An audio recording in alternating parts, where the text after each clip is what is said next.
ನಮಸ್ಕಾರ ಸ್ನೇಹಿತರೆ, ಹೇಗಿದ್ದಾರೆ ಎಲ್ಲರೂ ಚೆನ್ನಾಗಿದ್ದಾರೆ ಅನ್ಕೊಳ್ಳಿ ಸ್ನೇಹಿತರೆ. ಎಲ್ರಿಗೂ ಎಸ್ ಪಿ ಬಿ ಮೀಡಿಯಾದ ಮತ್ತೊಂದು ವಿಡಿಯೋಗೆ ತಮಗೆಲ್ರಿಗೂ ಸ್ವಾಗತ ಸುಸ್ವಾಗತ ಸ್ನೇಹಿತರೆ. ಈ 2026ರ ಈ ಒಂದು ವರ್ಷದಲ್ಲಿ ಈ ಜೂನ್ 29 ಕಳೆದ ನಂತರ ಅಂದರೆ ಜುಲೈ ಮೊದಲ ವಾರದಲ್ಲೂ ಕೂಡ ಕನ್ಯಾ ರಾಶಿಯವರ ಭವಿಷ್ಯ ಹೇಗಿರಲಿದೆ, ಈ ಜೂನ್ 29ರ ನಂತರ ಉಂಟಾಗ್ತಿರುವಂತಹ ಗ್ರಹ ಸಂಚಾರಗಳು ನಿಮ್ಮ ಜೀವನದ ಮೇಲೆ ಏನೆಲ್ಲ ಪರಿಣಾಮಗಳನ್ನು ಬೀರಲಿದೆ, ಅದರಲ್ಲೂ ನಿಮ್ಮ ಜೀವನದ ವಿವಿಧ ಅಂಶಗಳಾದಂತಹ ವೃತ್ತಿಯಾಗಿರ್ಬೋದು, ವೈವಾಹಿಕ ಜೀವನ, ಆರ್ಥಿಕ ಸ್ಥಿತಿ, ಕೌಟುಂಬಿಕ ಜೀವನ, ನಿಮ್ಮ ಆರೋಗ್ಯ ಮತ್ತು ಶಿಕ್ಷಣಕ್ಕೆ ಸಂಬಂಧಪಟ್ಟಂತೆಯೇ ಈ ಜೂನ್ 19ರ ನಂತರ ಈ ಕನ್ಯಾ ರಾಶಿಯವರು ಏನೆಲ್ಲ ಬದಲಾವಣೆಗಳನ್ನು ಕಾಣಲಿದ್ದೀರಿ, ಯಾವುದರಲ್ಲಿ ಶುಭವಾಗಲಿದೆ, ಯಾವುದರಲ್ಲಿ ಬಹಳ ಎಚ್ಚರಿಕೆಯನ್ನು ವಹಿಸಬೇಕು ಎಂಬುದರ ಸಂಪೂರ್ಣ ಮಾಹಿತಿಯನ್ನು ಇದೇ ವಿಡಿಯೋದಲ್ಲಿ ತಿಳಿಸ್ಕೊಡ್ತಾ ಹೋಗ್ತೇನೆ ಸ್ನೇಹಿತರೆ. ಆದ್ದರಿಂದ ವಿಡಿಯೋನ ಸ್ಕಿಪ್ ಮಾಡದೆ ಇಲ್ಲಿಂದ ಕೊನೆ ತನಕ ನೋಡ್ತಾ ಬನ್ನಿ. ಸ್ಕಿಪ್ ಮಾಡಿ ವಿಡಿಯೋ ನೋಡೋದ್ರಿಂದ ನಿಮಗೆ ಫುಲ್ಲಾಗಿ ಇನ್ಫಾರ್ಮೇಷನ್ ಅರ್ಥ ಆಗೋದಿಲ್ಲ. ಸೊ ಪ್ರತಿಯೊಂದು ವಿಡಿಯೋದಲ್ಲೂ ಹೇಳೋದಿಷ್ಟೇ, ವಿಡಿಯೋನ ಸ್ಕಿಪ್ ಮಾಡದೆ ಕೊನೆ ತನಕ ನೋಡಿ. ಹಾಗೆ ನಮ್ಮ ಈ ವಿಡಿಯೋ ಇಷ್ಟ ಆಗಿತ್ತು ಅಂದರೆ ವಿಡಿಯೋಗೆ ಒಂದು ಲೈಕ್ ಮಾಡಿ ಸ್ನೇಹಿತರೆ. ಯಾರೇನೂ ನಮ್ಮ ಚಾನಲ್ನ ಸಬ್ಸ್ಕ್ರೈಬ್ ಮಾಡ್ಕೊಂಡಿಲ್ಲ ಅವರು ಈಗಲೇ ಸಬ್ಸ್ಕ್ರೈಬ್ ಮಾಡ್ಕೊಳ್ಳಿ. ಸಬ್ಸ್ಕ್ರೈಬ್ ಮಾಡಿಕೊಂಡು ಪ್ರತಿನಿತ್ಯ ವಿಡಿಯೋ ವಾಚ್ ಮಾಡ್ತಿರೋರಿಗೆ ಥ್ಯಾಂಕ್ ಯು ಸೊ ಮಚ್ ಅಂತ ಹೇಳ್ತಾ, ಹಾಗಾದರೆ ಈ ಕನ್ಯಾ ರಾಶಿಯವರಿಗೆ ಜೂನ್ ತಿಂಗಳು ಏನೆಲ್ಲ ಬದಲಾವಣೆಗಳನ್ನು ತರ್ತಾ ಬಂದಿದೆ, ಜೂನ್ 29 ಕಳೆದ ನಂತರ ಈ ಜುಲೈ ಮೊದಲ ವಾರದಲ್ಲೂ ಕೂಡ ಏನೆಲ್ಲ ಧನಲಾಭಗಳನ್ನು ಕಾಣಲಿದ್ದೀರಿ ಎಂಬುದನ್ನು ಒಂದೊಂದಾಗಿ ನೋಡ್ತಾ ಬರೋಣ. ಈ ಜೂನ್ ತಿಂಗಳಿನಲ್ಲಿ ಈ ಕನ್ಯಾ ರಾಶಿಯವರು ಹೊಸ ಮತ್ತು ಅದ್ಭುತವಾದಂತಹ ಅಧ್ಯಾಯವನ್ನು ಕಂಡಿರ್ತೀರಿ. 8ನೇ ಮನೆಯಲ್ಲಿ ಮಂಗಳನ ಸಂಚಾರ ಉಂಟಾಗಿದ್ದ ಕಾರಣ ದೈಹಿಕ ಯಾತನೆ ಮತ್ತು ಹಠಾತ್ ಕಿರಿಕಿರಿಗಳು ಈ ತಿಂಗಳು ಶಾಶ್ವತವಾಗಿ ಕೊನೆಗೊಳ್ತಾ ಬರ್ತವೆ. ಅತ್ಯಂತ ಪ್ರಮುಖವಾಗಿ ಹೇಳಬೇಕಂತಂದ್ರೆ, ನಿಮ್ಮ ಕೌಟುಂಬಿಕ ಸುಖ ಮತ್ತು ಸಂಬಂಧಗಳ ಅಧಿಪತಿಯಾಗಿರತಕ್ಕಂತಹ ಗುರು ಜೂನ್ ಮೊದಲ ವಾರದಲ್ಲಿ ಲಾಭಸ್ಥಾನದಲ್ಲಿ ಇದ್ದ ಕಾರಣ ಉಚ್ಚ ಸ್ಥಾನದಲ್ಲಿ ಇರೋದ್ರಿಂದ ಭವ್ಯವಾದಂತಹ ರಾಜಯೋಗವನ್ನು ಕೂಡ ಈ ಕನ್ಯಾ ರಾಶಿಯವರು ಈ ತಿಂಗಳಿನಲ್ಲಿ ಕಂಡಿರ್ತೀರಿ. ನಿಮ್ಮ ವೃತ್ತಿ ಸ್ಥಾನದಲ್ಲಿ ಸೂರ್ಯನ ಉಪಸ್ಥಿತಿಯು ಕೂಡ ಇದೇ ತಿಂಗಳಿನಲ್ಲಿ ಉಂಟಾಗಲಿದ್ದು ನಿಮ್ಮ ಉದ್ಯೋಗವನ್ನು ಸಾಕಷ್ಟು ಉತ್ತುಂಗಕ್ಕೆ ಏರಿಸಲಿದೆ. ಗ್ರಹಗಳು ಸಂಪೂರ್ಣವಾಗಿ ನಿಮ್ಮ ಪರವಾಗಿ ಜೋಡಣೆಯಾಗಿರೋದ್ರಿಂದ ಈ ಜೂನ್ ತಿಂಗಳು ಬಹಳ ಅದೃಷ್ಟವನ್ನು ತರುವಂತಹ ತಿಂಗಳಾಗಿತ್ತು. ಹಾಗೆಯೇ ಈ ಜೂನ್ 29 ಕಳೆದರ ನಂತರವೂ ಕೂಡ ಈ ಜುಲೈ ಮೊದಲ ವಾರವೂ ಕೂಡ ಸಾಕಷ್ಟು ಬದಲಾವಣೆಗಳನ್ನು ಈ ಜೂನ್ ತಿಂಗಳ ಗ್ರಹ ಸಂಚಾರವು ನಿಮ್ಮ ಜೀವನದಲ್ಲಿ ತರಲಿದೆ. ಹಾಗಾದರೆ ಈ ಜೂನ್ ತಿಂಗಳಿನಲ್ಲಿ ಉಂಟಾದಂತಹ ಪ್ರಮುಖ ಗ್ರಹ ಸಂಚಾರದ ವಿಚಾರಕ್ಕೆ ಬರೋದಾದರೆ, ಮೊದಲನೇದಾಗಿ ಮಂಗಳ ಗ್ರಹದ ವಿಚಾರಕ್ಕೆ ಬಂದ್ಬಿಡೋಣ ಸ್ನೇಹಿತರೆ. ಜೂನ್ 21ರವರೆಗೆ 8ನೇ ಮನೆಯಲ್ಲಿ ಇದ್ದು ಆರೋಗ್ಯ ಮತ್ತು ಚಾಲನೆಯ ಬಗ್ಗೆ ಎಚ್ಚರಿಕೆಯನ್ನು ಬಯಸ್ತಾ ಬಂದರೆ ಮಂಗಳನು, ಅದಾದ ನಂತರ 9ನೇ ಮನೆಗೆ ಬದಲಾಗಿ ಅದೃಷ್ಟ ಮತ್ತು ದೈವಿಕ ಕೃಪೆಯನ್ನು ಈ ತಿಂಗಳು ಕೊನೆವರೆಗೂ ಕೂಡ ನಿಮಗೆ ನೀಡಲಿದ್ದಾರೆ. ಈ ಜೂನ್ ತಿಂಗಳು ಕಳೆದ ನಂತರವೂ ಕೂಡ ಅಂದರೆ ಜುಲೈ ಮೊದಲ ವಾರದಲ್ಲೂ ಕೂಡ ಸಾಕಷ್ಟು ಅದೃಷ್ಟವನ್ನು ಮಂಗಳನ ಸಂಚಾರದಿಂದ ಈ ರಾಶಿಯವರು ಕಾಣಲಿದ್ದೀರಿ. ಇನ್ನು ಶುಕ್ರ ಗ್ರಹದ ವಿಚಾರಕ್ಕೆ ಬರೋದಾದರೆ, ಜೂನ್ 8ರಂದೆಯೇ 10ನೇ ಮನೆಯಲ್ಲಿ ವೃತ್ತಿಪರ ಲಾಭಗಳನ್ನು ತರ್ತಾ ಬಂದಿದ್ದಂತಹ ಶುಕ್ರನು ಅದಾದ ನಂತರ ಉಚ್ಚ ಸ್ಥಾನದಲ್ಲಿ ಗುರುವಿನೊಂದಿಗೆ ಸೇರಿ ಕಟಕ ರಾಶಿಯಲ್ಲಿ ಪ್ರವೇಶವನ್ನು ಮಾಡಿರೋ ಕಾರಣದಿಂದಾಗಿ ಗಮನಾರ್ಹವಾದ ಆರ್ಥಿಕ ಪ್ರಗತಿಯನ್ನು ತರಲಿದ್ದು ಧನಲಾಭವನ್ನು ಈ ರಾಶಿಯವರು ಹೆಚ್ಚು ಕಾಣಲಿದ್ದೀರಿ. ಇನ್ನು ಬುಧ ಗ್ರಹದ ವಿಚಾರಕ್ಕೆ ಬರೋದಾದರೆ, ಜೂನ್ 22ರವರೆಗೆ ತನ್ನದೇ ಆದ ರಾಶಿಯಲ್ಲಿ ಬಲವಾಗಿ ನಿಂತು ಅತ್ಯಂತ ಬುದ್ಧಿವಂತ ನಿರ್ಧಾರಗಳನ್ನು ನೀಡುತ್ತಿದ್ದಂತಹ ಬುಧನು ಅನಂತರ ವಾಣಿಜ್ಯ ವಿಸ್ತರಣೆಗಾಗಿ 11ನೇ ಮನೆಗೆ ಸ್ಥಳಾಂತರಗೊಂಡು ಸಾಕಷ್ಟು ಬದಲಾವಣೆಗಳನ್ನು ಈ ರಾಶಿಯವರ ಜೀವನದಲ್ಲಿ ತರಲಿದ್ದಾರೆ.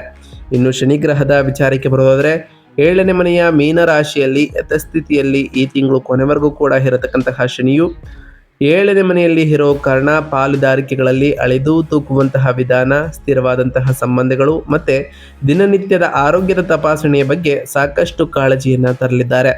ಇನ್ನು ಈ ರಾಶಿಯವರ ಸೂರ್ಯ ಗ್ರಹದ ವಿಚಾರಕ್ಕೆ ಬರೋದಾದರೆ, ಸೂರ್ಯನು ಕೂಡ 9ನೇ ಮನೆಯಲ್ಲಿ ಇರೋ ಕಾರಣದಿಂದಾಗಿ ಸಾಕಷ್ಟು ಬದಲಾವಣೆಗಳನ್ನು ಈ ತಿಂಗಳು ಕಂಡಿರ್ತೀರಿ. ತದನಂತರ 10ನೇ ಮನೆಗೆ ಸ್ಥಳಾಂತರಗೊಂಡು ಆಡಳಿತಾತ್ಮಕ ಅಧಿಕಾರ, ಸಾರ್ವಜನಿಕ ಕೀರ್ತಿ ಮತ್ತು ಯಶಸ್ಸನ್ನು ಈ ರಾಶಿಯವರಿಗೆ ನೀಡಲಿದ್ದಾರೆ. ಇನ್ನು ಗುರು ಗ್ರಹದ ವಿಚಾರಕ್ಕೆ ಬರೋದಾದರೆ, ಲಾಭಸ್ಥಾನದಲ್ಲಿ ಉಚ್ಚ ಸ್ಥಾನದಲ್ಲಿ ಇರತಕ್ಕಂತಹ ಗುರು ಅಸಾಧಾರಣವಾದಂತಹ ಆರ್ಥಿಕ ಹರಿವನ್ನು ತರಲಿದ್ದಾರೆ.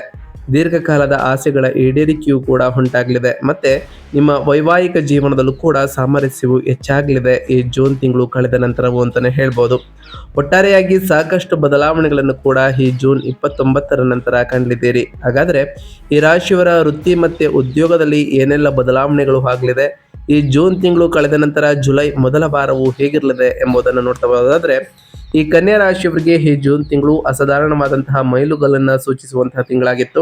ಅದರಲ್ಲೂ ನಿಮ್ಮ ರಾಶಿ ಮತ್ತು ಕರ್ಮಾಧಿಪತಿಯಾದಂತಹ ಬುಧನು ಜೂನ್ 22ರವರೆಗೆ 10ನೇ ಮನೆಯಲ್ಲಿ ವೃತ್ತಿ ಸ್ಥಾನದಲ್ಲಿ ತನ್ನದೇ ಆದಂತಹ ರಾಶಿಯಲ್ಲಿ ಪ್ರಬಲ ಶಕ್ತಿಯನ್ನು ಕಾಯ್ದುಕೊಂಡಿರೋ ಕಾರಣ ಈ ಜೂನ್ ತಿಂಗಳು ಕಳೆದ ನಂತರವೂ ಕೂಡ ಅದ್ಭುತವಾದಂತಹ ಗ್ರಹಗತಿಯು ನಿಮಗೆ ಒಳ್ಳೆಯ ಫಲಿತಾಂಶಗಳನ್ನೇ ತರಲಿದೆ. ಇದು ನಿಮ್ಮ ವೃತ್ತಿ ಜೀವನವನ್ನು ರಾಕೆಟ್ ವೇಗದಲ್ಲಿ ಮುಂದಕ್ಕೆ ಕೊಂಡೊಯ್ಯುತ್ತಾ ಬರುತ್ತದೆ. ಕೆಲಸದ ಸ್ಥಳದಲ್ಲಿ ಸಂಪೂರ್ಣ ಕಾರ್ಯಾಚರಣೆಯು ನಿಮ್ಮ ನೇರ ಆಜ್ಞೆಯ ಅಡಿಯಲ್ಲಿ ನಡೆಯಲಿದ್ದು, ನಿಮ್ಮ ನಾಯಕತ್ವದ ಗುಣಗಳಿಂದ ಮೇಲಾಧಿಕಾರಿಗಳು ಎಷ್ಟು ಪ್ರಶಂಸಿತರಾಗ್ತಾರೆ. ಹಾಗೆಯೇ ಸಾರ್ವಜನಿಕ ಇಲಾಖೆಗಳಲ್ಲಿ ಅಥವಾ ಕಾರ್ಪೊರೇಟ್ ನಾಯಕತ್ವದ ಪಾತ್ರಗಳಲ್ಲಿ ಕಾರ್ಯನಿರ್ವಹಿಸುತ್ತಿರುವವರು ಅಚಲವಾದಂತಹ ಪ್ರತಿಷ್ಠೆ ಮತ್ತು ಕಾರ್ಯನಿರ್ವಾಹಕ ಅಧಿಕಾರವನ್ನು ಪಡೆಯಲಿದ್ದಾರೆ. 11ನೇ ಮನೆಯಾದ ಲಾಭಸ್ಥಾನದಲ್ಲಿರತಕ್ಕಂತಹ ಉಚ್ಚ ಗುರುವಿನ ಕೃಪೆಯಿಂದಾಗಿ ನೀವು ಆಡಳಿತಾತ್ಮಕ ಮೇಲಾಧಿಕಾರಿಗಳ ಸಂಪೂರ್ಣ ಬೆಂಬಲವನ್ನು ಆನಂದಿಸಲಿದ್ದೀರಿ. ದೀರ್ಘಕಾಲದಿಂದ ಬಾಕಿ ಉಳಿದಿರುವಂತಹ ಯಾವುದೇ ಬಡ್ತಿ ಅಥವಾ ಕಾರ್ಪೊರೇಟ್ ಪ್ರಗತಿಗಳು ಈ ತಿಂಗಳು ಯಶಸ್ವಿಯಾಗಿ ಕೈಗೂಡಲಿದೆ ಅಂತಲೇ ಹೇಳ್ಬೋದು. ಇನ್ನು ವ್ಯಾಪಾರ ಮತ್ತು ಸ್ವಯಂ ಉದ್ಯೋಗದ ವಿಚಾರಕ್ಕೆ ಬರೋದಾದರೆ, ಈ ರಾಶಿಯ ಸ್ವತಂತ್ರ ವ್ಯಾಪಾರಸ್ಥರಿಗೆ ಅತ್ಯುತ್ತಮವಾದಂತಹ ಸಂಪತ್ತು ಮತ್ತು ಸಮೃದ್ಧಿಯನ್ನು ಈ ಜೂನ್ ತಿಂಗಳು ನೀಡಿತ್ತು. ಅದರಲ್ಲೂ ನಿಮ್ಮ ಲಾಭಸ್ಥಾನದಲ್ಲಿ 11ನೇ ಮನೆಯಲ್ಲಿ ಉಚ್ಚ ಗುರುವಿನಿಂದ ಕಾರಣದಿಂದಾಗಿ, ಹಾಗೆ ಶುಕ್ರನ ಜೋಡಣೆ ಮತ್ತು ಬುಧನೂ ಕೂಡ ಸಂಯೋಜನೆ ಆಗೋ ಕಾರಣ ಈ 3 ಗ್ರಹಗಳ ಗ್ರಹಗತಿಗಳು ನಿಮ್ಮ ವಾಣಿಜ್ಯ ಹೆಜ್ಜೆ ಗುರುತು ವೇಗವಾಗಿ ಗುಣಿಸಲ್ಪಡುತ್ತದೆ. ಹೊಸ ಶಾಖೆಗಳನ್ನು ಸ್ಥಾಪಿಸಲು ಅಥವಾ ಹೊಸ ಕ್ಷೇತ್ರಗಳಲ್ಲಿ ವೈವಿಧ್ಯಮಯಗೊಳಿಸಲು ಇದು ನಿರ್ದೋಷವಾಗಿ ಬಹಳಷ್ಟು ಪ್ರಯತ್ನವನ್ನು ಮಾಡಲಿದ್ದು, ಇದರಿಂದ ಒಳ್ಳೆಯ ಫಲಿತಾಂಶಗಳನ್ನು ಕಾಣ್ತಾ ಬರ್ತೀರಿ. ಈ ಜೂನ್ 29 ಕಳೆದ ನಂತರವೂ ಈ ಜುಲೈ ಮೊದಲ ವಾರದಲ್ಲೂ ಕೂಡ ಕಲಾತ್ಮಕ ಉದ್ಯಮದಲ್ಲಿರೋರು, ಮಾಧ್ಯಮ ನೆಟ್ವರ್ಕ್ನಲ್ಲಿ ಇರೋರು, ವಾಣಿಜ್ಯ ಏಜೆನ್ಸಿಗಳಲ್ಲಿ ಇರುವವರು ಅತ್ಯುತ್ತಮವಾದಂತಹ ಆಕರ್ಷಣೆಯನ್ನು, ಅದರಲ್ಲೂ ಗ್ರಾಹಕರ ಆಕರ್ಷಣೆಯಿಂದ ಅಭೂತಪೂರ್ವ ಏರಿಕೆಯನ್ನು ಕಾಣ್ತಾ ಬರ್ತೀರಿ. ಹಾಗೆ ಈ ರಾಶಿಯವರು ವಾಣಿಜ್ಯ ಪಾಲುದಾರಿಕೆಯಲ್ಲಿ ಯಾವುದೇ ದೊಡ್ಡ ಅಡೆತಡೆಗಳನ್ನು ಎದುರಿಸೋದಿಲ್ಲ. ಬದಲಿಗೆ ದೀರ್ಘಕಾಲೀನ ರಚನಾತ್ಮಕ ಸ್ಥಿರತೆಯನ್ನು ಪಡೆದುಕೊಳ್ತಾ ಹೋಗ್ತಾರೆ. ಅತ್ಯಂತ ವಿಶ್ವಾಸಾರ್ಹ ಹೂಡಿಕೆದಾರರಿಂದ ನೀವು ಬಂಡವಾಳವನ್ನು ಪಡೆದುಕೊಳ್ತಾ ಬರ್ತೀರಿ ಅಂತಲೇ ಹೇಳ್ಬೋದು. ಇನ್ನು ಆರ್ಥಿಕ ಸ್ಥಿತಿ ಮತ್ತು ಸಂಪತ್ತಿನ ವಿಚಾರಕ್ಕೆ ಬರೋದಾದರೆ, ಆರ್ಥಿಕ ಸ್ಥಿರತೆ ಮತ್ತು ಬೌದ್ಧಿಕ ಸಮೃದ್ಧಿಯನ್ನು ಈ ಜೂನ್ ತಿಂಗಳು ಕಳೆದ ನಂತರವೂ ಕೂಡ ಈ ರಾಶಿಯವರು 3 ಗ್ರಹಗಳ ಸಂಯೋಜನೆ ಅಂದರೆ ಉಚ್ಚ ಸ್ಥಾನದಲ್ಲಿ ಗುರು, ಶುಕ್ರ ಮತ್ತು ಬುಧನ ಸಂಚಾರ ಉಂಟಾಗಿರೋ ಕಾರಣ ಈ ಜೂನ್ ತಿಂಗಳಿನಲ್ಲಿ ಈ ಜುಲೈ ಮೊದಲ ವಾರದಲ್ಲೂ ಕೂಡ ಇದು ಅಸಾಧಾರಣವಾದಂತಹ ಮೂಲಗಳನ್ನು ತೆರೆದುಕೊಳ್ತಾ ಹೋಗ್ತದೆ. ರಿಯಲ್ ಎಸ್ಟೇಟ್ ಇರ್ಬೋದು ಅಥವಾ ಇತರ ಬಂಡವಾಳಗಳಲ್ಲಿ ನೀವು ಹಿಂದೆ ಮಾಡಿದಂತಹ ಹೂಡಿಕೆಗಳು ಹೆಚ್ಚು ಲಾಭದಾಯಕವಾಗಿ ಆದಾಯವನ್ನು ನೀಡ್ತಾ ಬರ್ತದೆ. ದೀರ್ಘಕಾಲದಿಂದ ಸಿಲುಕಿಕೊಂಡಿದ್ದಂತಹ ಆರ್ಥಿಕ ಬಾಕಿಗಳನ್ನು ಯಶಸ್ವಿಯಾಗಿ ವಸೂಲಿ ಮಾಡ್ತಾ ಬರ್ತೀರಿ. ಸೂರ್ಯನು ನಿಮ್ಮ 9ನೇ ಮನೆಯಲ್ಲಿ ಇರುವುದರಿಂದ ಪೂರ್ವಜರ ಆಸ್ತಿಗಳ ಮೂಲಕ ಅಥವಾ ಸರ್ಕಾರದಿಂದ ಮಂಜೂರಾದ ಕೆಲಸಗಳ ಮೂಲಕ ಆರ್ಥಿಕವಾಗಿ ಲಾಭಗಳನ್ನು ಕೂಡ ಕಾಣ್ತಾ ಬರ್ತೀರಿ. ನಿಮ್ಮ ವೈಯಕ್ತಿಕ ಸೌಕರ್ಯವನ್ನು ನೀವು ಹೆಚ್ಚಿಸಲು ಮನೆಗಾಗಿ ಐಷಾರಾಮಿ ಜೀವಶೈಲಿಯ ಮೇಲೆ ವಸ್ತುಗಳನ್ನು ಸಂತೋಷದಿಂದ ಹೂಡಿಕೆ ಮಾಡ್ತಾ ಬರ್ತೀರಿ ಅಂತಲೇ ಹೇಳ್ಬೋದು. ಹಾಗಾದರೆ ಈ ರಾಶಿಯವರ ಆರೋಗ್ಯ ಮತ್ತು ಯೋಗಕ್ಷೇಮದ ವಿಚಾರಕ್ಕೆ ಬರೋದಾದರೆ, ಆರೋಗ್ಯದಲ್ಲಿ ಈ ಜೂನ್ ತಿಂಗಳು ಬಹಳಷ್ಟು ಬದಲಾವಣೆಗಳನ್ನು ಕಂಡಿರ್ತೀರಿ. ಏಕೆಂದರೆ ಮಂಗಳನ ಸಂಚಾರ 8ನೇ ಮನೆಯಲ್ಲಿ ನಿರ್ಗಮಿಸಿದ ನಂತರ ವಾಹನ ಚಾಲನೆಯ ಭಯ, ಕೋಪದಲ್ಲಿನ ಹಠಾತ್ ಏರಿಕೆ ಮತ್ತು ಹೊಟ್ಟೆಗೆ ಸಂಬಂಧಪಟ್ಟಂತಹ ಅಸ್ವಸ್ಥತೆಗಳು ಈ ತಿಂಗಳ ಅಂತ್ಯದ ವೇಳೆಗೆ ಅಂದರೆ ಈ ತಿಂಗಳು 29ರ ನಂತರ ಸಂಪೂರ್ಣವಾಗಿ ಮರೆಯಾಗ್ತಾ ಬರ್ತದೆ. ಲಾಭಸ್ಥಾನದಲ್ಲಿ ಇರತಕ್ಕಂತಹ ಗುರುವು ನಿಮ್ಮ 3, 5 ಮತ್ತು 7ನೇ ಮನೆ ಮೇಲೆ ತನ್ನ ಶುಭ ದೃಷ್ಟಿಯನ್ನು ಬೀರ್ತಿರೋ ಕಾರಣ ನಿಮ್ಮ ಪ್ರಮುಖ ಶಕ್ತಿಯು ಪ್ರಬಲವಾಗಿ ಉತ್ತೇಜನಗೊಳ್ತಾ ಬರ್ತದೆ. ನವೀಕೃತ ಮಾನಸಿಕ ಉತ್ಸಾಹದೊಂದಿಗೆ ನಿಮ್ಮ ಕಣ್ಣುಗಳಲ್ಲಿ ರೋಮಾಂಚಕವಾದಂತಹ ಹೊಳಪು ಕೂಡ ಪ್ರಕಟ ಬರ್ತದೆ. ಹಾಗೆ ಈ ಟೈಮ್ನಲ್ಲಿ ವಾಹನವನ್ನು ಚಾಲನೆ ಮಾಡುವಾಗ ಅಥವಾ ವಿದ್ಯುತ್ ಉಪಕರಣಗಳನ್ನು ಕಾರ್ಯನಿರ್ವಹಿಸುವಾಗ ಸಾಮಾನ್ಯ ಎಚ್ಚರಿಕೆಯಿಂದ ಕೆಲಸ ಮಾಡುವುದು ಅವಶ್ಯಕ ಅಂತಲೇ ಹೇಳ್ಬೋದು. ಇನ್ನು ಕುಟುಂಬ ಮತ್ತು ಸಂಬಂಧಗಳ ವಿಚಾರಕ್ಕೆ ಬರೋದಾದರೆ, ಕೌಟುಂಬಿಕ ಜೀವನವು ಕೂಡ ಈ ತ್ರಿವಳಿ ಗ್ರಹಗಳ ಸಂಯೋಗದಿಂದಾಗಿ ನಿಮ್ಮ ಮನೆಯಲ್ಲಿ ಮಂಗಳಕರ ಮತ್ತು ಸಂತೋಷದಾಯಕ ಸಮಾರಂಭವೊಂದು ನಡೆಯುವುದನ್ನು ಸೂಚಿಸುತ್ತದೆ. ಹಿರಿಯರ ಆಶೀರ್ವಾದವು ಕೂಡ ನಿಮಗೆ ಬಲವಾದ ಗುರಾಣಿಯಾಗಿ ಕಾರ್ಯನಿರ್ವಹಿಸಲಿದ್ದು, ಒಳ್ಳೆಯ ಫಲಿತಾಂಶಗಳನ್ನು ಕೂಡ ಈ ಜೂನ್ 29ರ ನಂತರ ಕಾಣ್ತಾ ಬರ್ತೀರಿ. ಅದರಲ್ಲೂ ಈ ರಾಶಿಯವರು ವಿವಾಹ ಸಂಬಂಧಗಳನ್ನು ಹುಡುಕ್ತಿದ್ರೆ ಈ 11ನೇ ಮನೆಯಲ್ಲಿ ಇರತಕ್ಕಂತಹ ಗುರು ಮತ್ತು ಶುಕ್ರರ ಸಂಯೋಜಿತ ಕೃಪೆಯಿಂದಾಗಿ ಅದ್ಭುತವಾದಂತಹ ಸಂಬಂಧಗಳು ಅಂತಿಮಗೊಳ್ಳಲಿದ್ದು, ಸಂಗಾತಿಯೊಂದಿಗಿನ ಸಣ್ಣ ಪುಟ್ಟ ತಪ್ಪು ಗ್ರಹಿಕೆಗಳು ಕೂಡ ನಿವಾರಣೆ ಆಗ್ತಾ ಬರ್ತದೆ. ನಿಮ್ಮ ವೈಯಕ್ತಿಕ ಬಾಂಧವ್ಯವು ಕೂಡ ಗಮನಾರ್ಹವಾಗಿ ಇನ್ನಷ್ಟು ಬಲಗೊಳ್ಳಲಿದೆ ಅಂತಲೇ ಹೇಳ್ಬೋದು.